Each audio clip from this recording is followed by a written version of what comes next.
In the middle of an ordinary day, you notice how often your thoughts turn to the things outside your control. The economy that makes everything more expensive, the people who let you down at work, the health issue that came out of nowhere. These realities stack up, and it starts to feel like they're the reason your plans keep falling apart. You push through, but there's this underlying sense that life is rigged against you in small but constant ways. This is not about big failures or dramatic setbacks. It is the steady accumulation of feeling stuck because the world will not cooperate. Stoicism points straight at this pattern because it drains your energy without you even seeing it happen. If this hits close to home, take a moment right now to like the video and subscribe so you never miss the practical Stoic tools that cut through these everyday traps. Number 1. The blame shift. The first clear sign of victim mentality appears when your mind automatically looks outward for the cause of every setback. You might tell yourself that the traffic, the rude coworker, or the slow economy is what stopped you from getting ahead today. This habit feels natural because it protects you from discomfort, yet it quietly hands over the steering wheel of your life to forces you cannot change. In Stoic terms, Epictetus taught that we waste our power when we treat externals as the source of our suffering. The real issue is not the event itself, but the story we attach to it. Over time, this shift becomes automatic, and you stop asking what you could have done differently. What makes this pattern dangerous is how it spreads into every area of daily life. A missed deadline at work becomes the boss's fault instead of a missed opportunity to plan better. A strained relationship turns into the other person's problem instead of a chance to examine your own words and actions. Each time you point the finger outward, you shrink the space where real change can happen. The mind learns to wait for the world to improve before you feel better, and that wait never ends. Stoicism cuts through this by reminding us that the only reliable path to peace is through our own reasoned response, not through waiting for others to behave differently. Living with this blame shift also creates a quiet exhaustion that builds without notice. You carry a low-grade resentment that colors your mornings and evenings alike. Small frustrations feel heavier because they confirm the belief that life is against you. Marcus Aurelius wrote that we're disturbed not by things, but by our opinions about them. When the opinion is always that someone or something else is to blame, the disturbance stays constant. The energy you could have used to adjust your approach instead goes into proving how unfair everything is. This is not dramatic suffering. It is the slow erosion of your ability to move forward. Spotting this sign in yourself requires only honest observation during ordinary moments. Notice the next time something does not go your way and listen to the first explanation that arises in your mind. If it begins with "they" or "it" rather than "I," the blame shift is at work. There is no need for self-judgment here, only clear seeing. Stoicism asks us to look without flinching because awareness itself begins the correction. Once you see the pattern, you can pause and ask a simpler question: what part of this situation is actually within my control right now? That single pause is where freedom starts. The deeper cost appears in the opportunities you miss while you're busy assigning blame. Time spent explaining why the system is broken is time you cannot spend building your own small corner of order. Relationships stay stuck because you wait for the other person to change first. Health goals stall because the weather or schedule is never right. Stoic practice replaces blame with ownership, not as punishment, but as relief. When you stop waiting for the world to hand you better conditions, you discover that the conditions you already have are enough to begin. Stoicism offers a practical exit from the blame shift by training the mind to separate what happened from what you make of it. You cannot control the rain, but you can control whether you carry an umbrella or stay home complaining. This is not positive thinking. It is precise thinking. Each day becomes a quiet test of where you place your attention. Over weeks and months, the habit of blame fades because you have replaced it with something more useful. The steady practice of responding well no matter what arrives. That practice is the foundation of a life that no external force can take away. Number 2, letting old hurts define your present. The second sign shows up when yesterday's injuries keep pulling your focus away from today's possibilities. You replay the argument from last year or the promotion you were passed over for years ago, and those memories color how you meet the present moment. The mind treats the past as proof that the future will repeat the same pattern. This anchor feels justified because the hurt was real, yet it keeps you chained to something that no longer exists. Seneca observed that we suffer more in imagination than in reality, and the imagination loves to revisit old wounds as if they are still happening. The Stoic response is to let the past remain in its proper place. What keeps the anchor in place is the quiet belief that acknowledging the hurt somehow honors it. You tell yourself that forgetting would mean letting the other person win. In truth, carrying the memory forward only gives the original event continued power over your current peace. Each time you return to it, you relive the emotion as if it is fresh. This is not strength. It is a subtle form of self-harm that Stoicism refuses to endorse. The philosophy teaches that the past is beyond our control, but our judgment of it is not. Releasing the story does not erase what happened. It simply stops it from renting space in your mind today. Living anchored to the past also affects how you treat the people around you now. You may approach a new colleague with suspicion because of how the last one behaved. You hold back in a conversation because an old betrayal taught you that trust is dangerous. These reactions feel protective, but they create distance where connection could grow.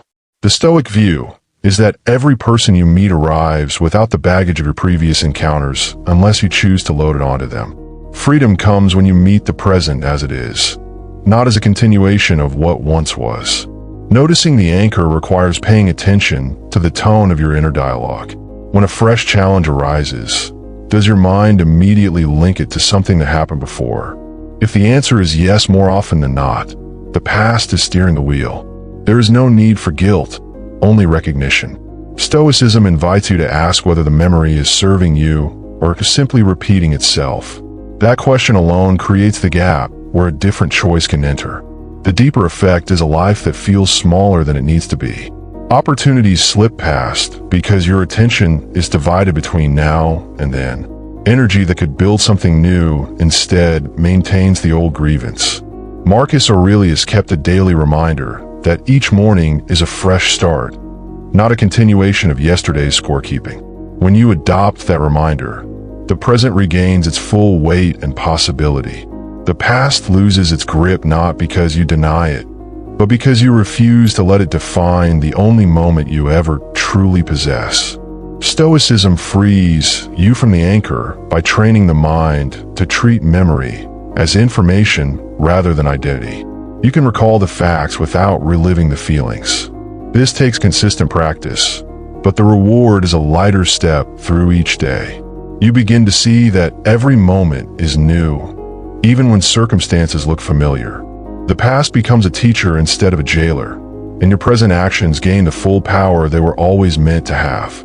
Number 3, believing you have no say in your path. The third sign appears when you start to believe that your choices no longer matter because the world is simply too big or too fixed. You look at the scale of problems around you and conclude that one person's effort is pointless. This illusion feels realistic because the news, the economy, and daily headlines constantly reinforce it.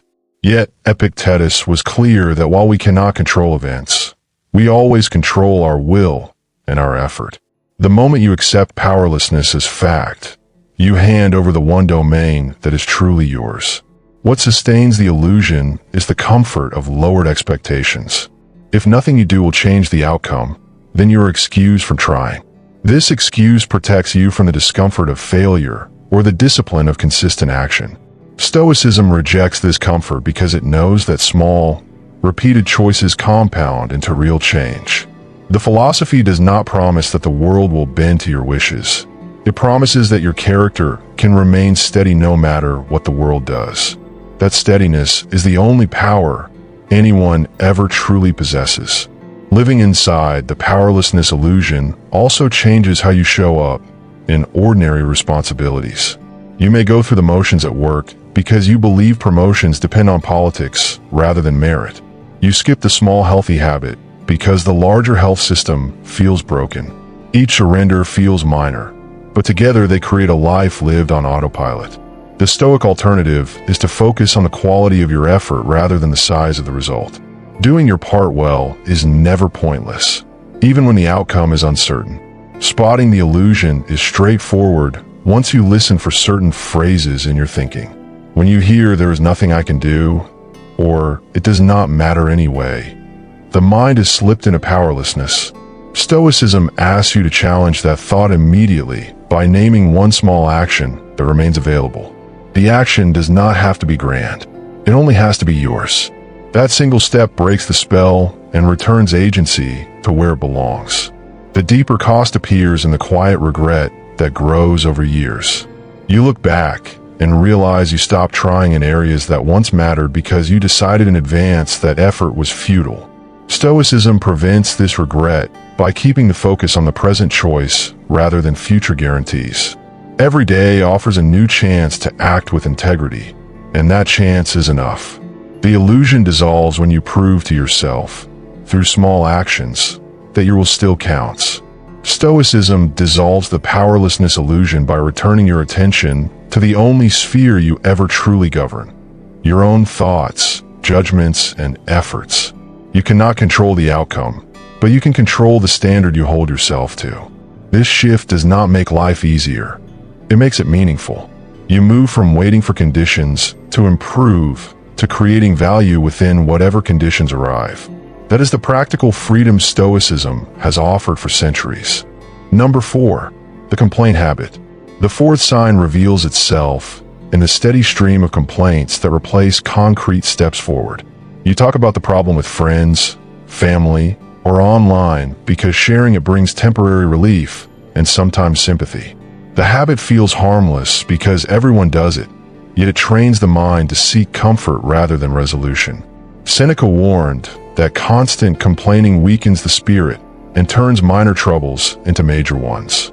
The Stoic path replaces complaint with quiet assessment and deliberate action. What keeps the habit alive is the social reward it provides.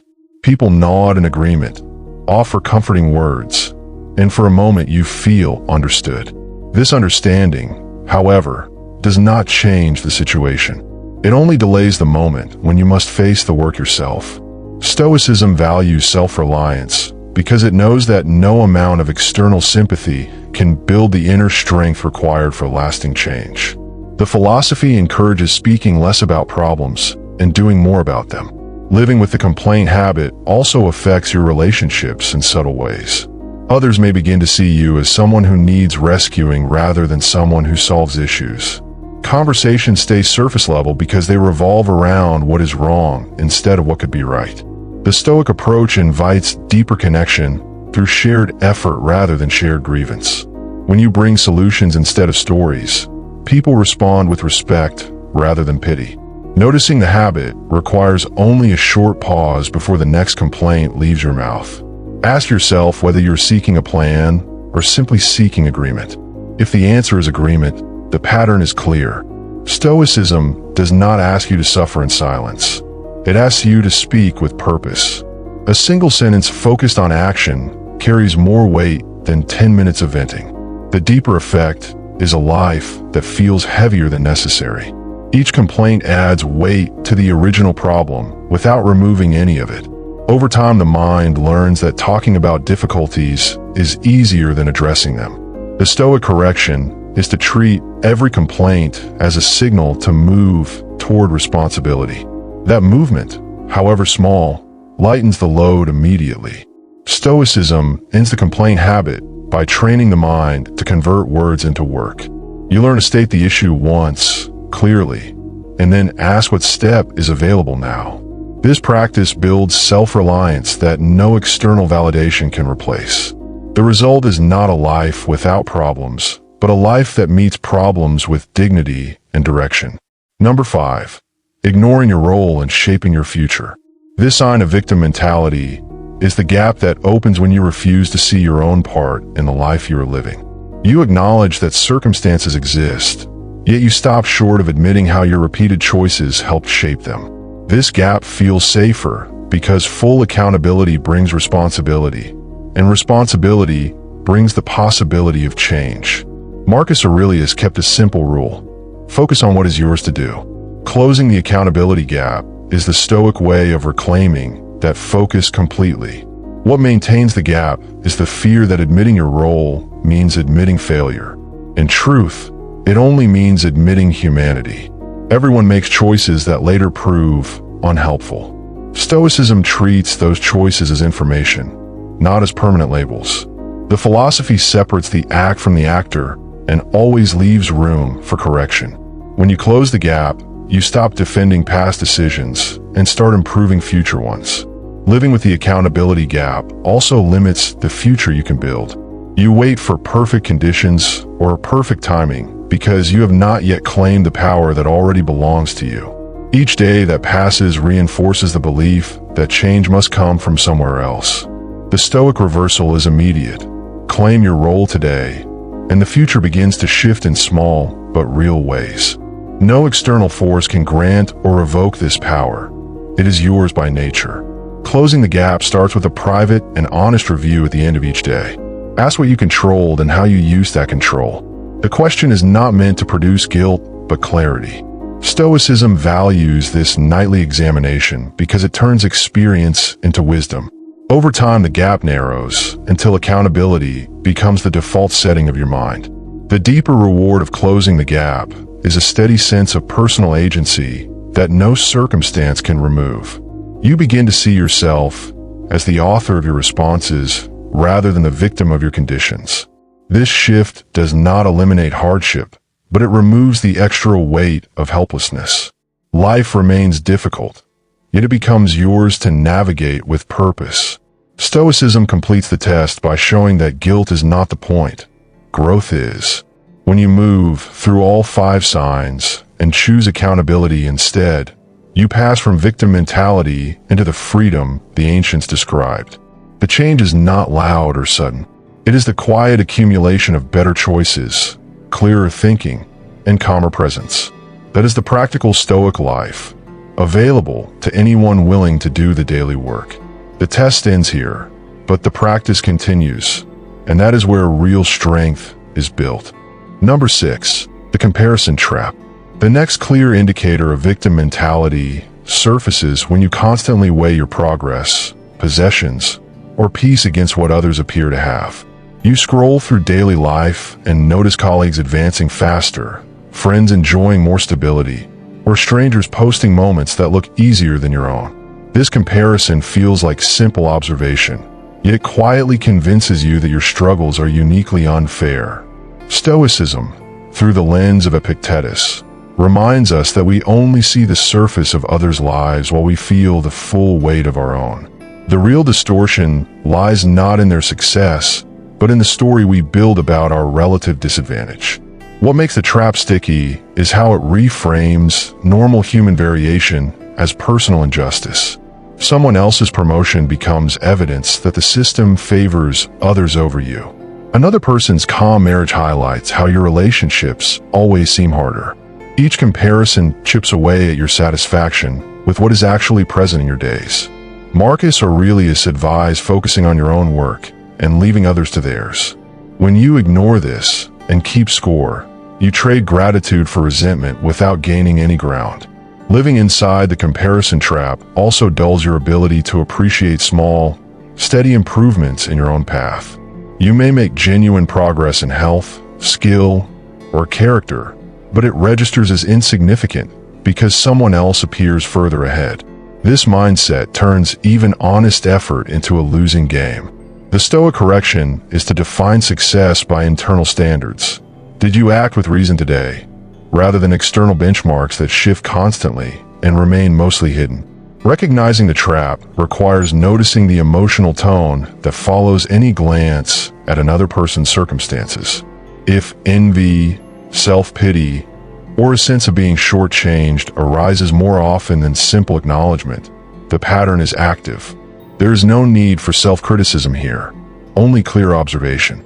Stoicism encourages you to redirect attention back to your own sphere of control, your effort, your integrity, your response. That redirection breaks the cycle before it deepens. The deeper consequence appears in the quiet erosion of personal contentment. Life feels permanently insufficient because the measuring stick keeps moving. You carry a background feeling that you are behind or blocked, even when external facts do not support it. Over months, this drains motivation and makes ordinary days feel like evidence of failure. Stoic practice replaces comparison with presence. What is required of me right now, in these actual conditions? Stoicism frees you from the comparison trap by training the mind to value what is yours to shape and to release concern for what belongs to others. You learn to celebrate another person's good fortune without subtracting from your own. This does not mean ignoring reality or pretending differences do not exist. It means refusing to let those differences dictate your inner state. The result is a steadier, more self-directed life where your energy stays where it can actually create change. Number 7. Expecting life to owe you ease. Another subtle sign emerges when you begin to feel that life, circumstances, or other people somehow owe you smoother conditions, quicker results, or fewer obstacles. You work hard yet still expect recognition, comfort, or fairness as a kind of automatic return. This drift feels reasonable because effort should bring reward, yet it quietly positions you as a creditor waiting for payment that may never arrive on your terms. Seneca noted that expecting the universe to align with our preferences is a sure path to disappointment. Stoicism teaches acceptance of what is, while focusing effort on what we can influence. What sustains the entitlement drift is the quiet assumption that fairness is guaranteed and that hardship signals something wrong with the world rather than something normal about existence. When delays, rejections, or plain difficulty appear, the mind reacts with indignation instead of preparation. This reaction keeps you emotionally stuck, waiting for the world to correct an imagined imbalance. The Stoic view is simpler. Difficulty is the common condition of human life, and our task is to meet it with dignity rather than demand that it disappear. Living with this drift also changes how you approach daily responsibilities and relationships. You may grow frustrated with routine tasks because they feel beneath what you deserve. Interactions with others carry an undercurrent of expectation that they should make your path easier. Over time, these attitudes create distance and resentment on both sides. Stoicism counters this by encouraging humble acceptance of one's place in the larger order and grateful use of whatever is given. Spotting the drift happens most clearly in moments of disappointment. When something does not go as hoped, does your first internal response involve a sense of being cheated or owed better? If so, entitlement is influencing your judgment. Stoicism invites a gentle but firm correction. Remind yourself that nothing is owed and everything useful must be earned through reasoned action. This reminder returns you to solid ground. The deeper cost reveals itself in chronic dissatisfaction that no external success can fully cure. Even when goals are reached, the mind quickly finds new reasons to feel shortchanged. True contentment, according to Stoic teaching, arises not from getting what we expect, but from wanting less and valuing what we have. Closing the entitlement gap lightens daily experience considerably.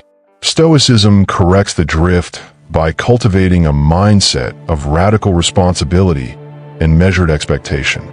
You focus on giving your best effort without attaching rigid demands to the outcome. This shift does not remove hardship, but removes the extra suffering caused by believing hardship should not exist. The result is a quieter, more resilient approach to whatever each day actually brings. Number 8. Repeating the same reactions without change. The 8th sign appears in a repeating cycle where you recognize a problem, feel its weight, yet return to the same emotional and behavioral responses that keep it in place. You know certain patterns hurt you: procrastination, avoidance, or quick anger. Yet the next time the trigger arrives, you respond almost identically. This loop feels like being trapped by forces stronger than your will. In Stoic terms, this is where we confuse awareness with action. Epictetus stressed that true freedom begins when we interrupt automatic reactions and insert reasoned choice instead. What keeps the helpless loop running is the belief that insight alone should be enough to break it. You understand the issue intellectually, but still act from habit when emotion rises. This gap between knowing and doing creates a quiet despair that reinforces the victim feeling. Stoicism bridges the gap through deliberate, repeated practice. It treats every moment of temptation as an opportunity to strengthen the faculty of choice rather than proof that change is impossible. Living inside the loop also affects self-trust over time. Each repeated failure to act differently chips away at confidence in your own capacity to improve. You begin to see yourself as someone who just can't change in certain areas. The Stoic response is to reject this identity and instead view each day as a fresh arena for practice.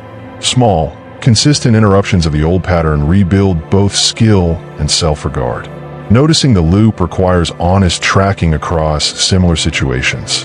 When the same trigger produces the same unhelpful response for the third or fifth time, the pattern is clear. Stoicism does not ask for perfection on the first try. It asks for attention and renewed effort. The simple act of pausing before reacting creates the space where different choices can take root.